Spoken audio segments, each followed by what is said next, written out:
What's going on, guys? Next book review is going to be on the 48 Laws of Power. This is it's a scary book. And what I mean by that is if you use it the wrong way, or if you get that one person that uses this book the wrong way, you can really manipulate a lot of people. But we're not going to use it like that. We're only going to use it to only better ourselves and better our communication with other people and better our understanding of human beings, like yourself and other people. Robert Greene, he's written a lot of books. I actually have almost all of his books. I have the Law of Seduction, Mastery, and his latest one, The Laws of Human Nature. But throughout this book, I'm not going to go through all the 48 laws. I'm only going to go through the 4 that I felt resonated with me the most. This is a very thick book. I skimmed through this book. I still did not fully read every example that he put in this book, just because a lot of them go into depth, right? So let's just start with law number 10, infection. Avoid the unhappy and unlucky. I don't have to read everything on this, but I'm just going to read the first sentence. You can die from someone else's misery. Emotional states are as infectious as diseases. You may feel you are helping the drowning man, but you are only precipitating your own disaster. Pretty much what that means is if you associate yourself with negative people, I actually have a wristband because no negativity allowed. If you associate yourself with negative people by design, by osmosis, you're going to capture some of their negativity, and it's going to affect you, how you are and how you act in your life. So you don't want to be next to people that are unlucky, because it's going to rub off on you, and you don't want it to rub off on you in probably the worst ways, in terms of, hey, you get sick. Those people are always depressing. If another person's depressed, sorry for whatever they're going through, but that's not something you kind of want to associate yourself with. Probably you should help them, in other words, but in terms of getting yourself too caught up in people that are unlucky and unhappy, that can end up rubbing off on you and affect how you act in your day-to-day. Law number 28. It's my second favorite law. And I started doing this and started acting with boldness, is pretty much what this law is enter action with boldness. I started doing this around May 2018, I feel like, and that was when everything changes. I've gotten a lot more confident from then. And what's special about that time frame is that was when I quit my job, and that was when I went all in on investing in myself. I was buying a bunch of programs, a bunch more books, and started hammering more on my reading. And that month, I think I read alone like nine books that month, which is ridiculous.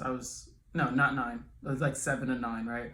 And that was ridiculous. But just because I had a lot of time on my hands as well from quitting my job.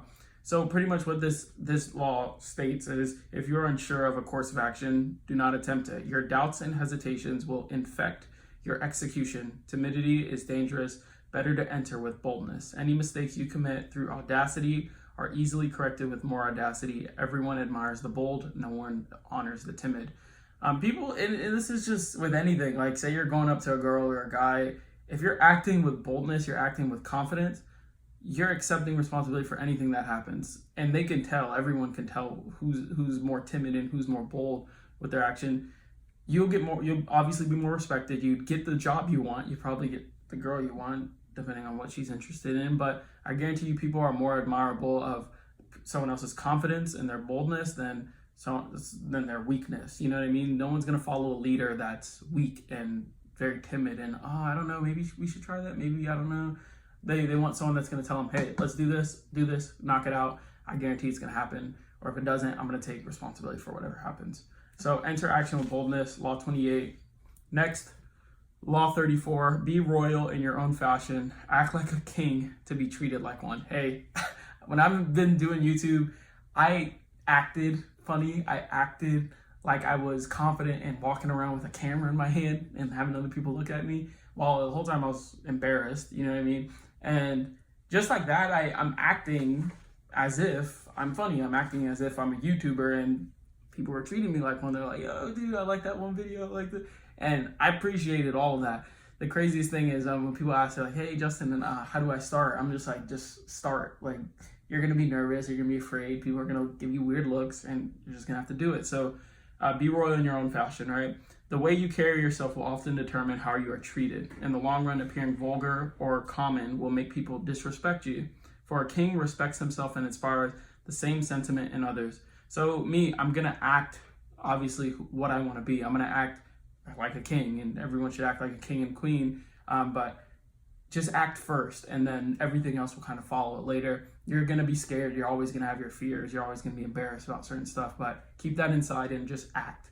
People will respect you more for acting as if than you not being it at all. And you're more scared about it than actually working on yourself and trying to get to that kingship or queenship, right? Last one, favorite one out of all of them.